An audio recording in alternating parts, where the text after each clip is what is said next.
1956 മുതൽ, അതായത് കേരള സംസ്ഥാനം ഫോം ചെയ്ത കാലം മുതൽ ഇങ്ങോട്ടുള്ള മുഖ്യമന്ത്രിമാരൊക്കെ അംബാസഡർ കാറിലും വളരെ കുറഞ്ഞ സെക്യൂരിറ്റി സംവിധാനങ്ങളോടും കൂടി യാത്ര ചെയ്തവരാണ്. ഈ കേരളത്തിലെ ഗവൺമെന്റ്, അതായത് നമ്മുടെ സെക്രട്ടേറിയറ്റിൽ കിട്ടുന്ന സൗകര്യങ്ങൾ കൊണ്ട് അവരൊക്കെ തൃപ്തരായിരുന്നു എന്നാണ് ഞാൻ മനസ്സിലാക്കുന്നത്. പക്ഷെ ഈ പുതിയ ഭരണം വന്നതോടെ, LDF 2017 ഭരണത്തിൽ വന്നതോടുകൂടി ഇത്തരം കാര്യങ്ങളിലൊക്കെ ഒരു തിരുത്തിയെഴുത്ത് അനിവാര്യമായി തീർന്നു. അതായത് ബഹുമാനപ്പെട്ട മുഖ്യമന്ത്രി ആദ്യം തന്നെ ഒരു ഹെലികോപ്റ്റർ സംസ്കാരത്തിലേക്ക് മാറുന്നു. വലിയ വില കൊടുത്ത് ഹെലികോപ്റ്റർ വാങ്ങി അത് പിന്നെ ഡെഡായിട്ടിട്ട്, അതായത് അത്യാവശ്യം വരുമ്പോൾ, മുഖ്യമന്ത്രിക്ക് അത്യാവശ്യം വരുമ്പോൾ മാത്രമാണല്ലോ അത് ചലിക്കുന്നത്.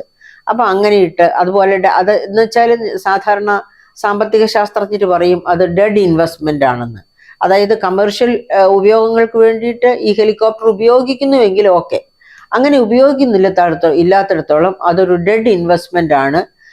അതിൽ നിന്ന് യാതൊരു റിട്ടേണും ഉണ്ടാവുകയില്ല. ഈ വരുത്തിവെച്ച കോസ്റ്റ്, പിന്നെ അതിനുള്ള മെയിൻ്റനൻസ്, ഇതൊക്കെ കയ്യിൽ നിന്ന് ചെലവഴിച്ചുകൊണ്ടിരിക്കുക തന്നെയാണ് മിച്ചം എന്നുള്ളതാണ് ഡെഡ് ഇൻവെസ്റ്റ്മെന്റ് എന്നതുകൊണ്ട് ഉദ്ദേശിക്കുന്നത്.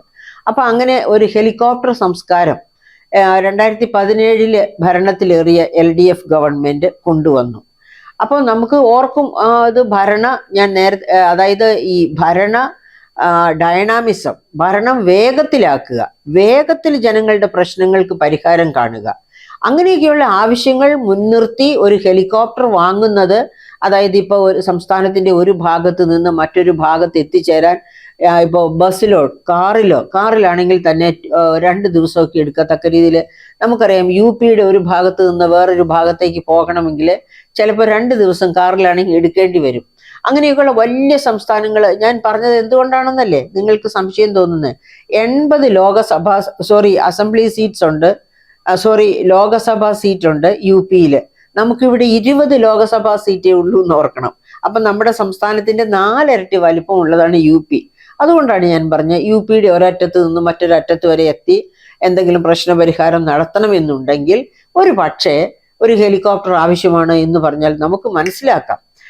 എങ്കിൽ പോലും ഞാൻ അതിനെ ഗണ്ണിക്കുന്നു ഇപ്പോഴത്തെ കാലത്ത്. കാരണം എന്താണ്? തോമസ് ഫ്രീഡ്മാന്റെ പുസ്തകം നിങ്ങൾ കേട്ടിട്ടുണ്ടോ? ദ വേൾഡ് ഈസ് ഫ്ലാറ്റ്, ലോകം പരന്നതാണ്. അദ്ദേഹം ആ പുസ്തകം എഴുതുന്നത് എവിടെ വെച്ചാണെന്ന് അറിയാമോ? ആ പുസ്തകം അദ്ദേഹം എഴുതുന്നത് നന്ദൻ നീലേക്കനിയുടെ ഇൻഫോസിസിന്റെ ഓഫീസിൽ ഇരുന്നാണ്.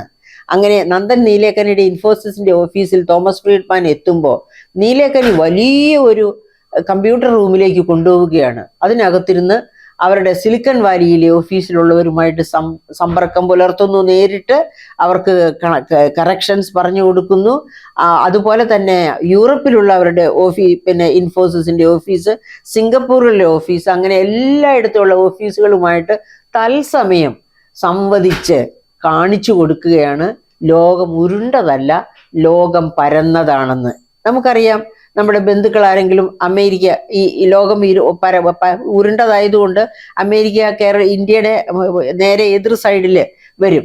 പക്ഷെ ആ എതിർ സൈഡിൽ വരുന്ന അമേരിക്കയിലെ നമ്മുടെ ബന്ധുക്കളെ നമുക്ക് ഹസ്തദാനം ചെയ്യാൻ ബുദ്ധിമുട്ടാണ്. പക്ഷെ അതും കുറച്ച് കഴിഞ്ഞാൽ വരും. കേരളത്തിലൊക്കെ സാധ്യമാകുന്ന ഒരവസ്ഥ വരും, ഈവൻ ഹസ്തദാനം പോലും.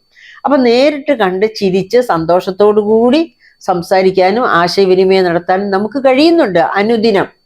അങ്ങനെയുള്ള ഒരു ലോകത്താണ് UP ആണെങ്കിൽ പോലും ഒരു ഹെലികോപ്റ്റർ വേണം മുഖ്യമന്ത്രിക്ക് ഒരു ഭാഗത്ത് നിന്ന് മറ്റൊരു ഭാഗത്തേക്ക് പോകാൻ എന്ന് പറയുന്നത്. അതായത് എനിക്ക് തോന്നുന്നത് നമ്മുടെ ഈ രക്ഷാദൗത്യമൊക്കെ നടത്തുന്ന അദ്ദേഹത്തിന്റെ ആഭ്യന്തര വകുപ്പിലുള്ള ഉദ്യോഗസ്ഥന്മാര് ഈ തോമസ് ഫ്രീഡ്മാനെ പറ്റിയോ, വേൾഡ് ഈസ് ഫ്ലാറ്റ് എന്നുള്ള പുസ്തകത്തെ പറ്റിയോ, അല്ലെങ്കിൽ ആർട്ടിഫിഷ്യൽ ഇന്റലിജൻസിനെ പറ്റിയോ, ഇൻഫർമേഷൻ ടെക്നോളജിയെ പറ്റിയോ ഒന്നും ആധികാരികമായിട്ട് പഠിക്കുന്നില്ലെന്ന് വേണം മനസ്സിലാക്കാനായിട്ട്. അതുകൊണ്ടാണ് അവരിതൊന്നും അറിയാതെ പോകുന്നത്. അല്ലെങ്കിൽ ബഹുമാനപ്പെട്ട മുഖ്യമന്ത്രി ഹെലികോപ്റ്ററിൽ കയറി കാസർഗോഡ് വരെ പോകേണ്ട കാര്യമൊന്നുമില്ല. അദ്ദേഹത്തിന്റെ ഓഫീസിലിരുന്ന് കാസർഗോഡ് എന്ത് നടക്കുന്നു, അല്ലെങ്കിൽ ഇടുക്കിയിൽ എന്ത് നടക്കുന്നു എന്നൊക്കെയുള്ള കാര്യങ്ങൾ മനസ്സിലാക്കാനും അവരെ നിയന്ത്രിക്കാനും ഒക്കെ കഴിയും. അതായത് എന്തെങ്കിലും എന്താ പറയുക, കൈചൂണ്ടികൾ ഉണ്ടെങ്കിൽ അതൊക്കെ നൽകാനും എല്ലാത്തിനും കഴിയും. അപ്പൊ അങ്ങനെയുള്ള ഒരു കാലഘട്ടത്തിലാണ് ഈ പറയപ്പെട്ട കേരളിന് കുറ്റിയിട്ടു, അപ്പോഴും ഞാൻ പറഞ്ഞിരുന്നു ഈ വേൾഡ് ഈസ് ഫ്ലാറ്റ് അദ്ദേഹത്തിന് ഒന്ന് വായിച്ചു കേൾപ്പിക്കുക, അപ്പൊ പിന്നെ ഈ കേരളിന്റെ കുറ്റിക്ക് പോകില്ല എന്ന്. അതുപോലെ തന്നെയാണ് അദ്ദേഹം അതൊക്കെ കഴിഞ്ഞ് പിന്നെ ഏതാണ് ഹെലികോപ്റ്റർ വ്യഗ്രത കാണിച്ചു, വാങ്ങിച്ചു. അതായത് ഒന്ന് തീരുമാനിച്ചാൽ അത് നടത്തിയിരിക്കും, അത് സ്വന്തം കാര്യമാണെങ്കിൽ പ്രത്യേകിച്ചും. അതേസമയത്ത് ജനങ്ങളുടെ കാര്യമാണെങ്കിൽ അദ്ദേഹം കേൾക്കുകയേയില്ല. ഉദാഹരണത്തിന് നവകേരള സദസ്സിൽ നമ്മൾ കണ്ടതാണ്, പിന്നെ ഹെൽമറ്റ് കൊണ്ട് ഇടിക്കുന്നതും കുറുവടി കൊണ്ട് അടിക്കുന്നതും അദ്ദേഹം കണ്ടില്ല. അദ്ദേഹത്തിന്റെ കൺമുമ്പിലാണ് അതൊക്കെ നടന്നത്, പക്ഷെ അദ്ദേഹം കണ്ടതേയില്ല. അപ്പൊ ജനങ്ങളുമായിട്ട് ബന്ധപ്പെട്ട പ്രശ്നങ്ങളാണെങ്കിൽ ബഹുമാനപ്പെട്ട മുഖ്യമന്ത്രി കാണില്ല.